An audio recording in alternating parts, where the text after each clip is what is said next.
नमस्कार, मैं हूं नीलू। तो देखिए, दो आज बड़ी खबरें आपको बताएंगी कि किस तरह से ईरान लगातार हमलावर है और उसके प्रॉक्सीज भी किस तरह से इजराइल की हवा टाइट किए हुए हैं। दो खबरें, शुरुआत आपकी ईरान स्ट्रेट ऑफ हॉर्मुज से करते हैं, जहां पर कल यानी कि 27 मार्च को दो जहाज तेल के उड़ा दिए गए।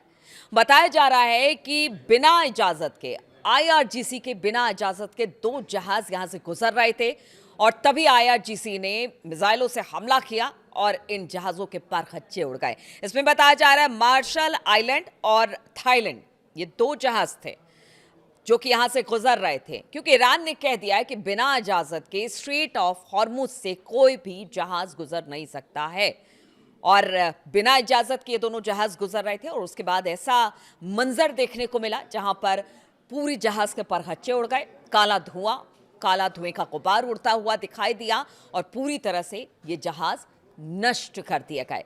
इधर अगर ट्रंप की बात की जाए, ट्रंप ने एक बड़ा बयान दे दिया है। उन्होंने कहा है कि स्ट्रेट ऑफ हॉर्मुज नहीं, ये स्ट्रेट ऑफ ट्रंप है। अब देखिए, स्ट्रेट ऑफ ट्रंप कह रहे हैं इस पूरे स्ट्रेट ऑफ हॉर्मुज को, और उनका कहना है कि जो भी चाहे यहां से जहाज निकाल कर लेकर जाए। लेकिन अब ट्रंप के दावों की पोल खुल रही है। वो स्ट्रेट ऑफ ट्रंप जरूर कह रहे हैं, लेकिन यहां पर किस तरह से ईरान के मिसाइलों का निशाना दूसरे देश जो कि बिना इजाजत के ईरान के इस स्ट्रेट ऑफ हॉर्मुज से अपने जहाज ले जाने की कोशिश करते हैं, तो उसका हश्र क्या होता है। और ईरान ने चेता दिया है कि अगर आगे भी इस तरह से बिना इजाजत के ईरान के अगर यहां से कोई भी जहाज गुजरता है तो उसका हश्र ये होगा। फिर ट्रंप के स्ट्रेट ऑफ ट्रंप का बयान क्या मायने रखता है। ट्रंप खुद ही से अपने आप को विशिष्ट मानते हैं, बेहतर मानते हैं, और उनका कहना है कि देखिए, जो मैं कह देता हूं वो हो जाता है। 10 दिन का सीज फायर किया है, लेकिन हमले इसके बावजूद भी हो रहे हैं। इसराइल में तो इतने जबरदस्त हमले हो रहे हैं कि पूरा इजराइल इस वक्त, चाहे वो तेल अवीव हो या फिर जेरूशलम हो, हर जगह तबाही का मंजर दिखाई दे रहा है।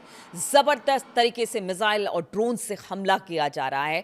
और अगर बीते दिनों की बात की जाए तो कुवैत पर भी एक बड़ा हमला ईरान की तरफ से किया जा रहा है, जबकि अमेरिका ने कहा है कि बहुत जल्द युद्ध खत्म हो जाएगा। लेकिन इसके बावजूद ईरान का यही कहना है कि देखिए, बातचीत सिर्फ आपकी तरफ से कहा यह जा रहा है कि बातचीत हो रही है, लेकिन हम किसी तरह की बातचीत में शामिल नहीं है, ना ही हमारी तरफ से किसी तरह की कोई बातचीत हो रही है। हमने 5 अपनी जो शर्तें हैं वो रख दी है, बातचीत उसी पर होगी। वरना आप किससे बातचीत कर रहे हैं, कहां बातचीत करें, हमें नहीं पता। हमें तो ये पता है कि स्ट्रेट ऑफ हॉर्मुज से कोई जहाज नहीं निकलेगा।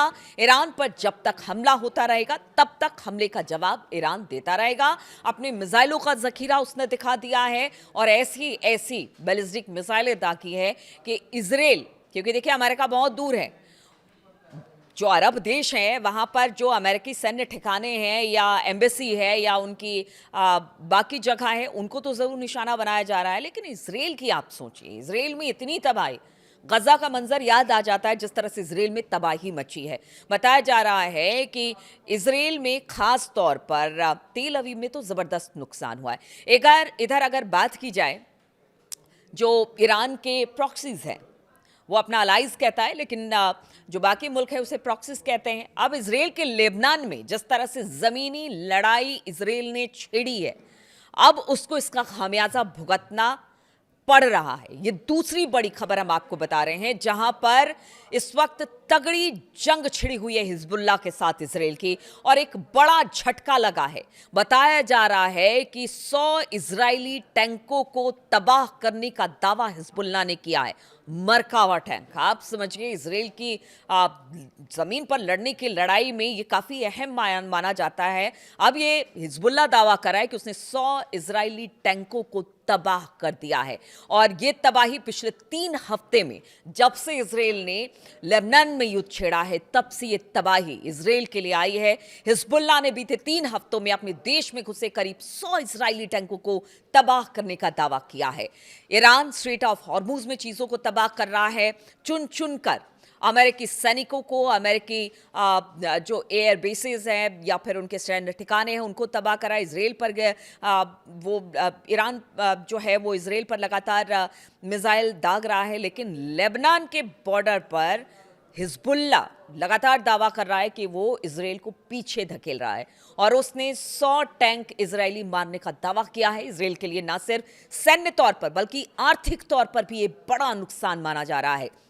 इजराइल के तबाह हुए इन टैंकों में हर एक टैंक की कीमत करीब करीब $6 मिलियन है। आप अंदाजा लगा लीजिए कि कितना महंगा ये टैंक होता है और अगर 100 टैंक को मारा गया है तो फिर एक तरह से बड़ा नुकसान इजराइल के लिए। देखिए, तबाही जो मिसाइलों से मच रही है वो तो अलग, लेकिन अगर आप जमीन पर लड़ाई लड़ रहे हैं तो उससे जो नुकसान आपको हो रहा है वो किस तरह से हो रहा है। इजराइल की ओर से टैंकों के नुकसान पर चीजें साफ नहीं अब तक की गई है।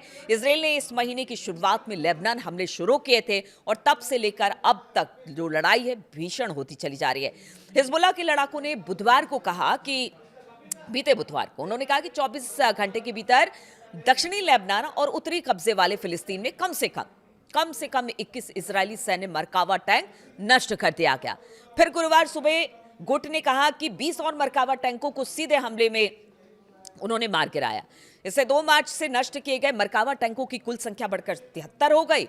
अलग अलग इलाकों में भी हमले हो रहे हैं। गुरुवार शाम को हिजबुल्लाह के लड़ाकों ने दर्जनों और मरकावा टैंकों को सफलतापूर्वक निशाना बनाकर नष्ट कर दिया। इससे तबाह हुए टैंकों की कुल संख्या अब 100 के पार पहुंच गई है। इसलिए हिजबुल्लाह दावा कर रहा है कि उसने 100 मरकावा टैंकों को ध्वस्त कर दिया है।